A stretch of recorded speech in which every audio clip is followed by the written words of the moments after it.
Cerdyn bws, basgedi a bunna, dydy hynna ond hanner y stori. Foneddigesau a boneddigion. Dyma i chi hanes diwrnod y mywyd Cyngor Sir Casnewydd.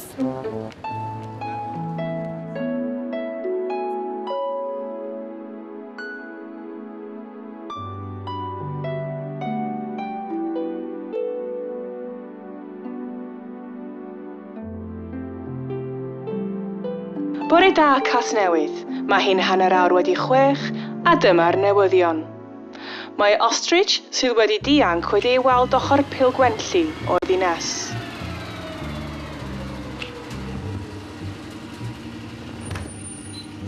Oce, bins nesa, ond dim beth â chi'n feddwl. I'm Andrew. I'm Gareth. I'm Albert. What do you do? I'm the driver. Obviously all on the green waste now, trying to invent environmental green waste out of trying to educate the public into recycling.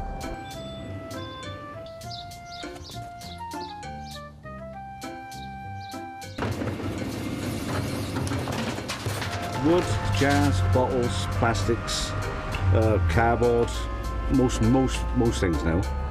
I think it's not unfriendly like.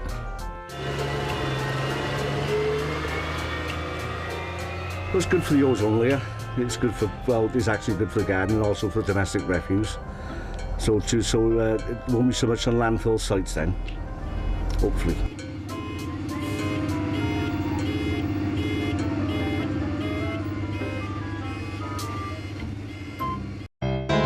Dyma safle gladdu gwastraff y ddinas, lle ailgylchu'r gwastraff gwyrdd gerddi I fewn I wrteth i'w ddefnyddio ar barciau ac ysgolion y ddinas gan gymdeithasau rhandiroedd ac ystod o elusennau.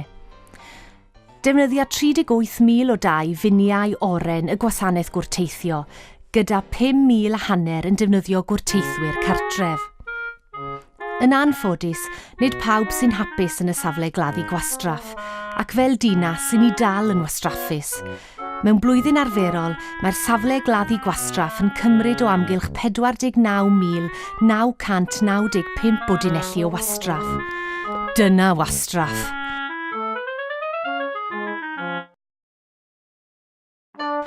Ond mae cymorth ar gael. Drwy weithio gyda'r elusen Waste Savers, mae'r cyngor bellach yn ailgylchu 37% o'r gwastraff aneddau a gesglir. Bore da Casnewydd, mae'n tynnu am 9:00 a dyma fel mae'r traffig. Casnewydd yw dinas ieuengaf Cymru gyda phoblogaeth o 137 o filoedd, gyda 7,500 ohonynt yn cael eu cyflogi'n uniongyrchol gan y cyngor, sy'n ei wneud yn un o gyflogwyr mwyaf y ddinas. Ac fel y gwelwch, mae'r gweithlu hanfodol yma'n chwarae rôl ganolog yn dosbarthu gwasanaethau gofal I gymunedau amrywiol Casnewydd. Bydd y cyngor yn gwario dros 407 o filiynau, gyda 132 miliwn yn targedu addysg a 76 miliwn yn mynd tuag at wasanaethau cymdeithasol.